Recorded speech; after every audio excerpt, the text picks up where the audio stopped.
Welcome, friends. Today, we uncover a warning whispered through the ages, a chilling prophecy from the Cherokee Nation. The ground will open and swallow the proud. Is it just metaphor or a terrifying future that's already begun? Let's explore the signs, the meanings, and the message the ancient ones left for us. Among the many Native American nations, the Cherokee carry a treasury of ancient prophecies, oral teachings passed from elder to elder like sacred embers kept alive through the generations. One of their most sobering prophecies speaks plainly. The ground will open and swallow the proud. At first, it feels poetic, a warning against arrogance, a call to humility. But what if it's more than metaphor? Look around us. Our cities reach skyward, built on ambition and steel. Skyscrapers pierce the clouds. Wealth towers over nature. Pride has become a pillar of modern life. And yet, the earth responds. Sinkholes devour streets without warning. Earthquakes rattle buildings once thought unshakable. Bridges crumble. Foundations crack. Are we witnessing prophecy unfold, not as myth, but as consequence? The Cherokee were not forecasting doom for its own sake. They were offering a choice, to walk humbly, in balance with the land, or to fall. So the question is not just whether the ground will open, but whether we will listen in time. Stay grounded. Stay listening. The earth is speaking. In traditional Cherokee cosmology, the earth is not a passive backdrop to human activity. It is a living being, a breathing spirit, a sacred force that watches, remembers, and when necessary, responds. The elders taught that when people walk in balance with the natural laws, the earth nourishes and protects. But when we dishonor those laws, when we mock the Creator, exploit the land, or build without humility, the earth does not remain silent. One ancient prophecy warns, the ground will open and swallow the proud. To build great towers is more than steel and stone. It is a symbol of human arrogance, of blind ambition, of a civilization that forgets its soul. It means building beyond what is needed, beyond what is wise. It means creating from ego, not from spirit. And so, the prophecy is more than poetic judgment. It is a spiritual and ecological warning. When we raise monuments to our own greatness but forget the Creator, when we push the land beyond its limits, when we trade reverence for domination, the earth will answer. Sinkholes, earthquakes, collapsing cities, not as punishment, but as rebalancing. What is built in pride will not stand. But what is built in harmony, with spirit, with land, with humility, can endure. So today, we must ask, are we listening to the old teachings? Or will the ground remind us the hard way? Let us walk gently. Let us remember. Because the earth remembers us. Think of the tallest cities today, New York, Dubai.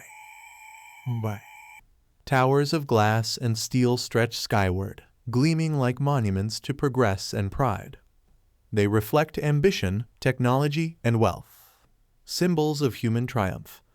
But in the Cherokee worldview, pride, when unrooted from humility and spiritual balance, is a dangerous path.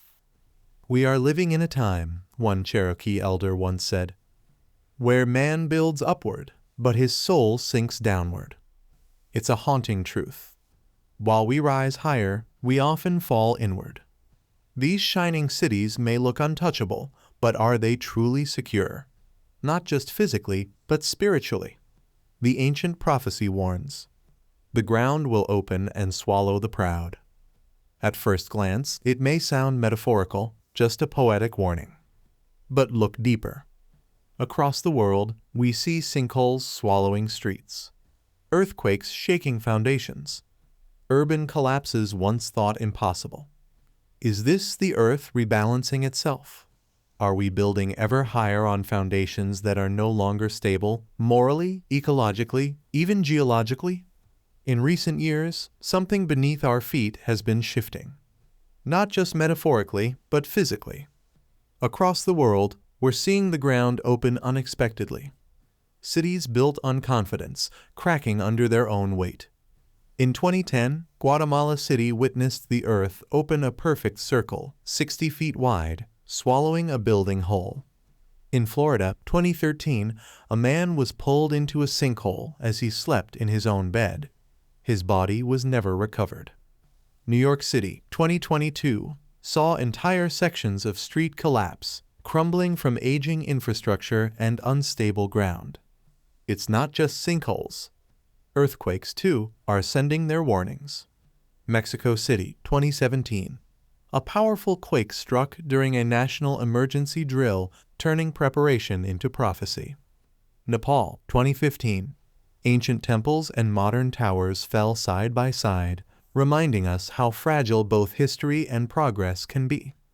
What's causing these collapses? Often, it's us. Overdevelopment, underground drilling, fracking, water mismanagement. In our hunger for expansion, we've disturbed the Earth's equilibrium, weakening it from below. The Cherokee once warned, "The ground will open and swallow the proud." At the time, it may have sounded like legend. Today, it feels like warning fulfilled. What we build in pride, without humility, without respect, cannot stand forever. The Earth is not our enemy, but it is not indifferent. It responds to imbalance. It speaks in the language of stone, soil, and silence. So the question remains, are we listening? Or will we wait until the ground beneath our feet gives the final answer? The Cherokee believed the earth has a spirit and memory, that when harmony is broken, the land itself will speak. It does not rage blindly, it responds. And so the message is clear. If we continue to build without soul, without gratitude, without balance, we may witness the prophecy unfold not as punishment, but as a reminder that we were meant to walk humbly upon this earth, not tower over it in pride. The Cherokee weren't only warning of natural disasters. They were speaking of something deeper, a collapse that begins inside the soul. To be swallowed by the earth is more than a physical danger. It is a moral reckoning. Empires fall when they forget the divine. Leaders collapse when they ignore the wisdom of elders. People are lost when they trade sacredness for greed. This ancient warning echoes through other traditions. In the Bible, the Tower of Babel was not just a tall building, it was the monument of human pride. And so it fell. The Hopi speak of cities that will one day be torn apart by their own foundations, not by enemies, but by the very spirit of imbalance that built them. Look around today. We see monuments of wealth, glistening in steel and glass, yet spiritually hollow. We see leaders who speak loudly, but listen little. We see a world racing forward, yet forgetting its roots. The Cherokee believed the earth is alive, not just a backdrop to human history, but a participant, a witness, a teacher.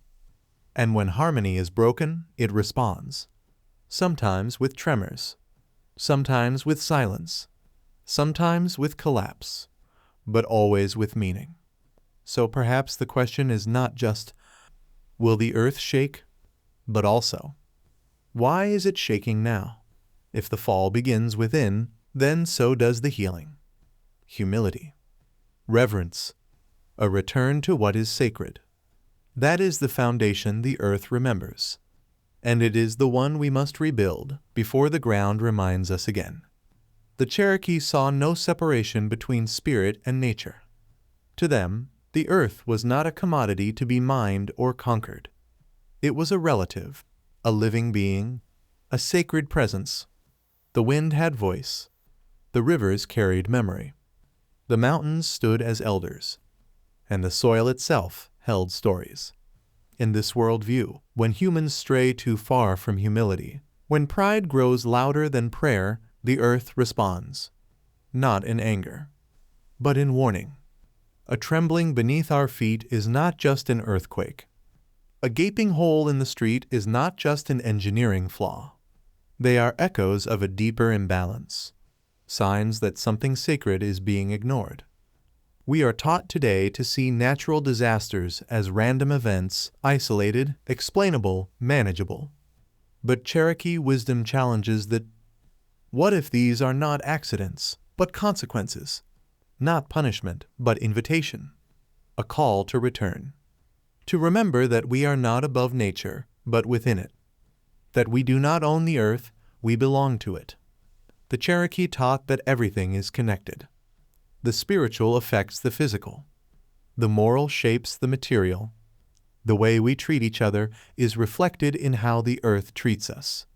And so, in this time of global shaking, of floods and fires, of collapses and confusion, perhaps it is not just science we must turn to, but also spirit.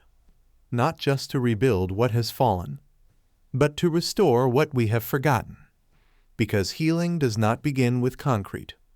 It begins with reverence. In today's world, concrete replaces trees. Towers overshadow temples. Cities expand, while hearts quietly shrink. The old Cherokee prophecy wasn't against progress. It wasn't anti-modern. It was pro-balance. It warned us, when progress forgets the sacred, when steel rises and soul falls, collapse isn't far behind. We see it now. Climate change reshapes the skies and weakens the soil beneath our feet. Overdevelopment drains the very aquifers that hold the land together. And spiritual apathy spreads as ancient wisdom fades from memory. Each one, a thread in a web coming undone. So the question echoes, can collapse be prevented? Cherokee elders believed yes. That prophecy is not punishment, it's a warning wrapped in mercy. And that every warning comes with a choice. If we return to humility, if we build in harmony, if we honor the earth not just in word, but in action, then the earth will not need to swallow us. But time is not endless. We live in an era where mysterious sinkholes swallow cars, where cracks split concrete streets, where cities tremble and no one knows why. Maybe it's just infrastructure decay. Or maybe the earth is speaking. And maybe it's time we listened. Because this prophecy was never about fear. It was about awakening. A call to remember that we are guests here, not rulers. And if we can remember that, if we choose reverence over recklessness, then perhaps the ground beneath us will hold. Not because of engineering, but because we've found balance again. The ground will open and swallow the proud. It sounds like a warning about earthquakes, about towers falling, about the ground literally giving way. But that's only the surface. This Cherokee prophecy speaks not just of stone and soil. It speaks of spiritual collapse, a fall that begins within, long before the earth cracks open. Today, that warning becomes a mirror. And what do we see? We see a world building endlessly upward. Skyscrapers, megacities, networks of concrete and glass. Yet with little thought for the spiritual foundation beneath it all. We see instability not just in the land, but in our hearts. Cracks forming in the very ground beneath our values. Divisions, unrest, and a growing forgetfulness of what once held people in balance. We've silenced the elders. We've drowned out the voice of the earth. And we've replaced sacred rhythm with relentless noise. But prophecy isn't fatalism. It's not saying we're doomed, it's saying wake up. This is the moment to remember. To remember that the earth is not just ground to be built on, but a living relative we must walk with. To remember that the Creator watches not our skylines, but our hearts. To remember that wisdom is not obsolete, it's urgent. Let this be more than a warning. Let it be a return to listening, not just to engineers and economists, but to the earth, to the spirit, and to the ancient voices that still speak if we are humble enough to hear. Because the earth doesn't punish. It responds. The Cherokee didn't speak these words to scare, they spoke to awaken. We live in a time of great towers. But will we stand in humility or fall in pride? Thank you for watching. Stay grounded, stay listening, and stay aware. Until next time, peace to you and your people. Like, share, subscribe. The old wisdom is speaking again. Are you listening?